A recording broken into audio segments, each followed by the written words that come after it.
Top of the morning to you. This is Brian. I am outside today. It was a beautiful Mother's Day yesterday. We had a nice campfire, worked on the boat, worked on the camper. I know we're a little bit behind, but that's part of living in Minnesota. The sun is blasting today. It's going to be raining on sailing night Wednesday.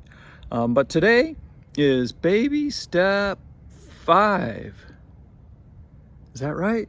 I'm outside, so I don't have my notes in front of me. Baby step 5 is save for the kids' college. No, that's 6. No, 5, yep. Save for the kids' college. Baby steps 5. And I've been thinking about college lately. We've got 2 adult children, young adult children, and one's in college and one is not. One is working at Best Buy. He's got some special needs, and one is working at McDonald's, and we're helping pay for the college because we've done baby step 5 and we've been saving and investing to help her pay for college. But the reason I've been wondering about it is really we've got a 17-year-old and a 10-year-old and an 8-year-old, and I encouraged the older ones to create an income, create value before they graduated, so that when they graduate, they can decide if college is going to be good for them. The oldest one struggled in school a little bit. He's not really in alignment with that. He's more of a hands-on type of guy. Plus, he's autistic. So he's really all the kids are doing phenomenal for the creation that they are in God. But I don't think college may be all it's cracked up to be. I haven't read the book, but there's a book that says, "Why does my A student work for your C student?" I think it's by Kiyosaki and some other guy. But baby step 5 is saving for the kids' college. We have some 429 accounts that we use for our savings for kids' college. And remember, this comes after all the other baby steps, and it can be concurrent with baby step 4, which is to save 15% for retirement. Invest 15% for retirement. So those 3 kind of go hand in hand. Baby step 6 is to pay off the house. So once we're past baby step 1, 2, 3, we got that full 3 to 6 month emergency fund. Then we do, and this is where it gets kind of an amalgamation. What is that word? Of you're doing baby steps 4, 5, and 6 all at the same time. And 4 is to save for retirement. 5 is to save for kids' college. And they don't have a set percentage on that. It's what fits your budget and how much you want to help.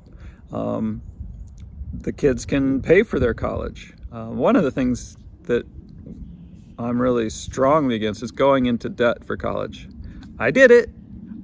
Guilty as charged. But I wasn't financially literate at that point in time where I am now and today. So our second child, our daughter, is going to community college for the first couple of years. One of the things Dave Ramsey often says is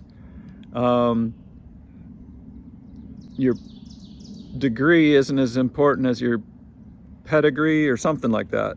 He's really getting to the point that you don't need to go to a fancy, expensive college to be successful in life. It's more of a status thing. It's more of a pride thing. Sure, there can be some benefits from it and some value to it, but in comparison to the cost and the debt, especially if you're going into debt, that may not be the route to go. I think our next child is going to be a senior next year, and she'll probably go to college, probably go to the community college for 2 years and then switch to the university to finish up, because the community colleges in Minnesota are a lot cheaper and have great transfer credit relationships with the universities here. And then living at home, we live near a good university, and That can help a lot with those expenses. But going into debt for college is no good these days. The other thing I was talking about was encouraging kids to have an income of their own before they graduate from high school. So I'm even more strongly working on that with the 10-year-old and 8-year-old. We talked about creating buttons the other day and how much it costs to get made and printed and created and how much you could sell them for. And she hasn't quite bit the bullet on that one because there's the upfront cost of buying the buttons, and we'll probably split that with her because it's more the teaching of how to create that income, whether it's a YouTube channel, whether it's writing a book, whether it's creating a small business. In the next couple of years, we've got a dog cleaning station in our house that hasn't been used, and that could be used to team up with the younger kids and the driving age kids to go pick up pets and bring them home and wash them and do that full service delivery thing. When I was growing up, when I was in college, actually I skied a lot, and one of the guys I skied with was a couple years younger than me, and by the time he was 18, he was hiring people.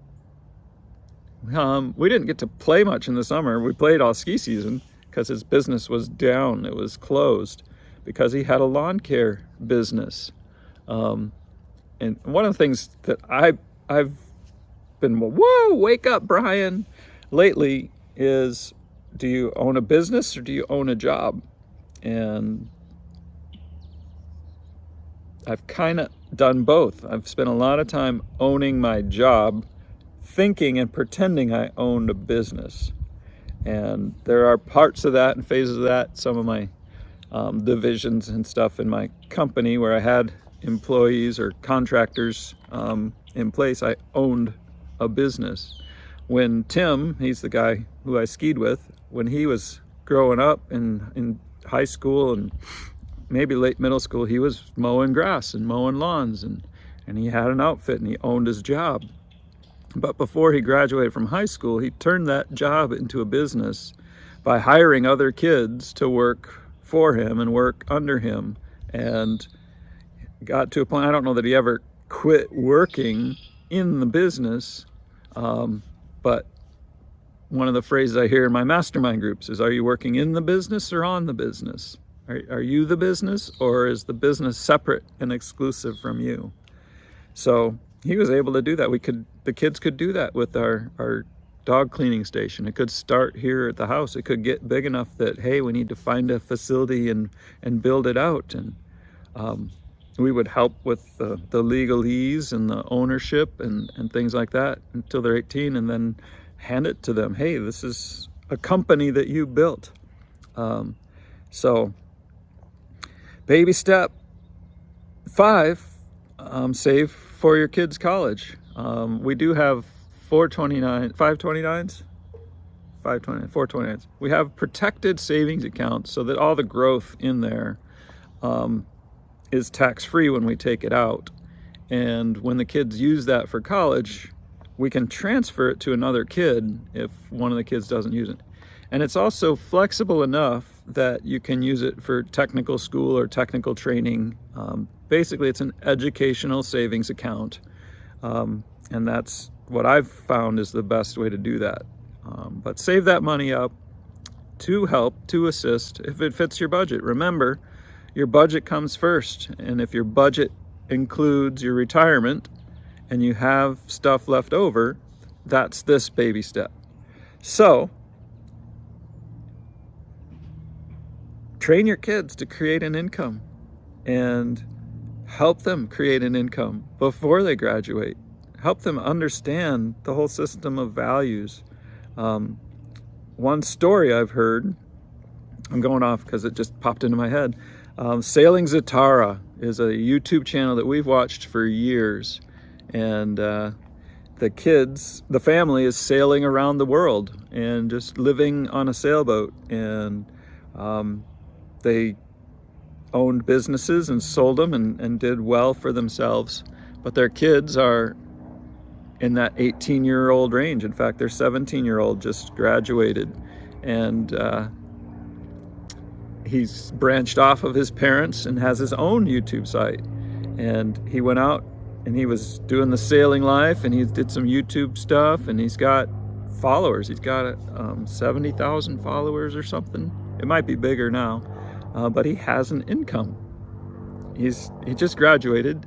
He doesn't qualify for college because of the homeschooling pattern that they used. He would need to take some courses to do that.